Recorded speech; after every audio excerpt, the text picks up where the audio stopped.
మీకు మా ఫ్రెండ్స్ కానీ నేను కానీ హార్డ్ కోర్ ఫ్యాన్.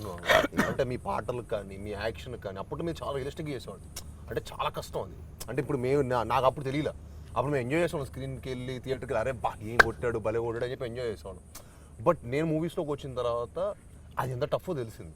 సో మీకు ఈ సినిమా ప్రాసెస్ కష్టం, మీరు ఈ సినిమా చేస్తున్నప్పుడు మీకు కష్టం అనిపిస్తుందా, ఇష్టంగా చేశారు? పిచ్చిష్టంతో చేశాను.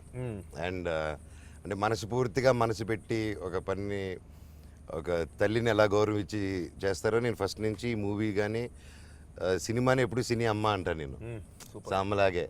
సో గాడ్ ఎస్పెషలీ ఈ మూవీ కూడా నాకు ఇంకా హార్ట్కి, ఎందుకంటే నేను ఓకే నా కంబ్యాక్ ఫిలిం, అంటే comeback film in the sense ఈ గ్యాప్ తర్వాత టు కంబ్యాక్. ఓకే సో మీరు ఎన్నో స్క్రిప్ట్స్ వచ్చాయి, I was looking forward. And సరే ద కంబ్యాక్ అంటే నేను ఒకటి ప్లాన్ చేసుకున్నాను, ఆం బ్రహ్మాస్మి. అది బ్యూటిఫుల్ స్క్రిప్ట్, మీరు పాటలు కూడా విన్నారు. అండ్ ఎప్పుడు వచ్చినా అదిరిపోతుంది. సో అది సబ్జెక్ట్ అంతా కాలభైరుడి మీద. అండ్ ఆ కాలభైరుడి మీద మళ్ళీ అది ప్లాన్ చేసి 2 సంవత్సరాలు పని చేసి సరే దానికి అది పార్కింగ్లోకి వెళ్ళి మళ్ళీ చేద్దాం, దీనికి ఒక రోజు వస్తుంది అనుకొని. అండ్ ఇదంతా అనుకున్నప్పుడు ఇదంతా మనం ప్లాన్ చేసుకుంది దేవుడు హెల్ప్తో.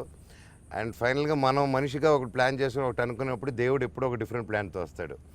అండ్ అలాగే దేవుడు ఇలాగ సార్ రూపంలో, మా డైరెక్టర్ గారి రూపంలో, ప్రొడ్యూసర్ గారి రూపంలో వచ్చి ఈ ఫిలిం ఇలా కాదు, నీకు అన్నింటికంటే ముందు ఇది కంబ్యాక్, ఇది జై అర్జెంట్గా ఇది రిలీజ్కి వెళ్తున్నావు అని చెప్పి.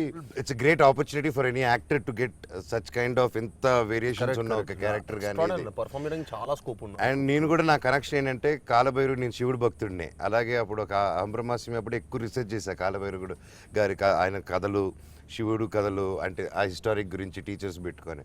సో అది అప్పుడు ఆగింది. బట్ నేచర్ ఎలాగంటే మళ్ళీ అలా తీసుకొచ్చి నా కంబ్యాక్ భైరవం అనే టైటిల్ పెట్టుకొని భైరవుడు భక్తుడిగా మళ్ళీ ఈ సినిమా చేస్తానంటే it's really a blessing. So there are so many emotional connect for me in this film.